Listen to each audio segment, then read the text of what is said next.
नमस्कार बच्चों, स्वागत है आप सभी का यूएन वर्ल्ड चैनल में। आज के लेसन में हम सिविल डिसोबीडियंस मूवमेंट को एनालाइज करेंगे। उस एनालिसिस में हम ये देखेंगे कि कौन कौन से सोशल ग्रुप्स ने सिविल डिसोबीडियंस मूवमेंट में पार्टिसिपेट किया था और उन्होंने पार्टिसिपेट क्यों किया था, उनका एम क्या था और उस एम के लिए स्वराज का क्या मतलब उन्होंने निकाला। जब भी पार्टिसिपेशन का सवाल आता है तब गांव शहर दोनों को देखने की ज़रूरत होती है। तो पहले गांव को देख लेते हैं, फिर शहर को देखेंगे। गांव में क्या हुआ था? गांव में जो अमीर लोग थे ना, जो पैसे वाले लोग थे, कॉमर्शियल क्रॉप्स के प्रोड्यूसर्स थे, उनको दिक्कत का सामना करना पड़ा जब व्यापार में घाटा हुआ और कीमतों में गिरावट आई।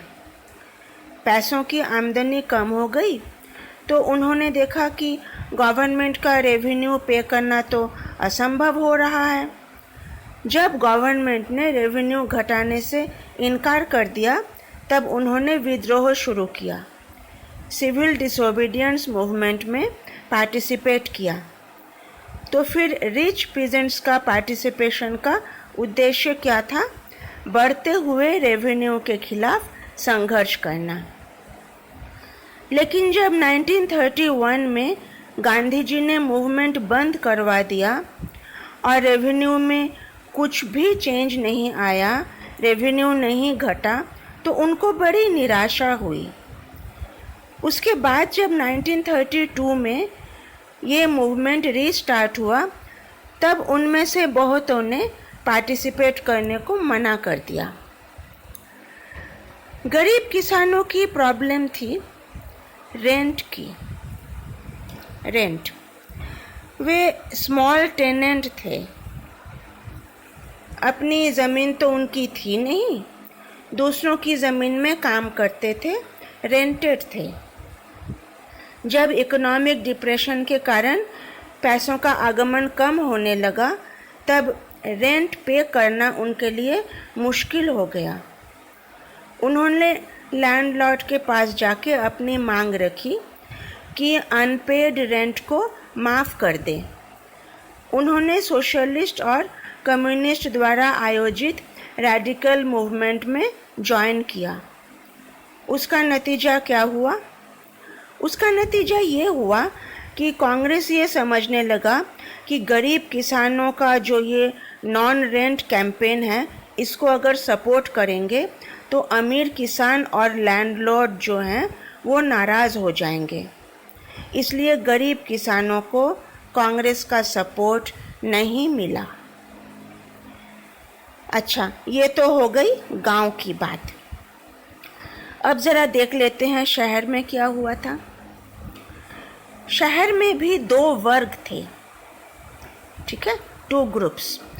एक था इंडस्ट्रियलिस्ट, बिजनेसमैन, मर्चेंट क्लास, और दूसरा था मजदूर लोग।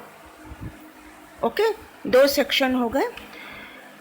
दोनों की ज़रूरतें अलग अलग थी। पहले बिजनेस क्लास को देख लेते हैं। फर्स्ट वर्ल्ड वॉर के समय जब ब्रिटिश गवर्नमेंट युद्ध में बिजी थी, इंडियन इंडस्ट्रियलिस्ट, बिजनेसमैन, इनको अच्छा मौका मिल गया था अपना बिजनेस बढ़ाने का, अपना प्रोडक्शन बढ़ाने का। उनकी डिमांड भी अपनी ज़रूरत पूरा करने के लिए थी कि फॉरेन गुड्स का इंपोर्ट घट जाए और उनका अपना व्यापार बढ़ाने का और मौका मिले। उन्होंने 1920 में अपना एक ऑर्गेनाइजेशन फॉर्म किया। उसका नाम था Indian industrial and commercial Congress. क्या नाम था? Indian industrial and commercial Congress. ये उनका ऑर्गेनाइजेशन था। उन्होंने 1927 में एक फेडरेशन भी बनाया जिसका नाम था federation of the Indian chamber of commerce and industries. जिसको शॉर्ट में फिक्की कहते हैं, FICCI, फिक्की। बड़े बड़े इंडस्ट्रियलिस्ट जैसे पुरुषोत्तम दास ठाकुरदास, GD बिरला, ऐसे लोगों ने कॉलोनियल गवर्नमेंट का विरोध किया और सिविल डिसोबीडियंस मूवमेंट को सपोर्ट किया जब ये पहली बार लॉन्च हुआ था। उन्होंने फाइनेंशियल हेल्प भी करी और विदेशी सामान खरीदने बेचने को मना किया। इंडस्ट्रियलिस्ट ने सोचा कांग्रेस के साथ जुड़े रहने से कॉलोनियल गवर्नमेंट ट्रेड बैरियर्स हटा लेगी और उनका बिजनेस फलेगा फूलेगा। लेकिन जब राउंड टेबल कॉन्फ्रेंस फेल हो गया, बिजनेस क्लास का उत्साह बहुत कम हो गया। अच्छा, अब थोड़ा सा देख लेते हैं वर्किंग क्लास को। सिविल डिसोबीडियंस मूवमेंट में वर्किंग क्लास का पार्टिसिपेशन बहुत ही कम था। कुछ वर्कर्स ने पार्टिसिपेट किया था, जैसे नागपुर में, छोटा नागपुर में उन्होंने पार्टिसिपेट किया था, रैलीज़ में किया था। फिर इम्पोर्टेड सामान को बॉयकॉट करने में उनका योगदान था। उनकी डिमांड थी कि दिहाड़ी बढ़ाओ, वेजेस बढ़ाओ। फिर 1930 में रेलवे वर्कर्स ने स्ट्राइक किया था। 1932 में जहाज़ के मजदूरों ने स्ट्राइक किया था। लेकिन कांग्रेस इन मजदूरों की डिमांड को सपोर्ट करना नहीं चाहता था। कांग्रेस ये सोचता था कि मजदूर की डिमांड को सपोर्ट करेंगे तो इंडस्ट्रियलिस्ट हमसे दूर हो जाएंगे, उनका सपोर्ट हमें नहीं मिलेगा। सिविल डिसोबीडियंस मूवमेंट की एक और विशेषता थी अधिक संख्या में वुमेन का पार्टिसिपेशन। महात्मा गांधी के बुलाने पर हजारों की संख्या में वुमेन अपने घर से निकल आई और नमक आंदोलन में पार्टिसिपेट करने के लिए उन्होंने अपना पूरा योगदान दिया। उन्होंने सॉल्ट मार्च में हिस्सा लिया, सॉल्ट मैन्युफैक्चर किया, विदेशी कपड़ों की दुकान और शराब की दुकान में पिकेट किया, कुछ तो जेल में भी गई। शहरों में ये वुमेन ऊंची जाति के परिवार की थी। गांव में जो वुमेन आई थी वो अमीर किसान की फैमिली से थी। गांधी जी की आवाज़ सुनकर उन्होंने ये माना कि देश की सेवा करना एक औरत का कर्तव्य है जिसमें पवित्रता है। लेकिन अधिक संख्या में योगदान करके वुमेन के पोजीशन में कोई सुधार नहीं आया। गांधी जी का ये कहना था कि एक औरत को घर संभालना चाहिए, चूल्हा संभालना चाहिए, एक अच्छी माँ और अच्छी बीवी बननी चाहिए, बस।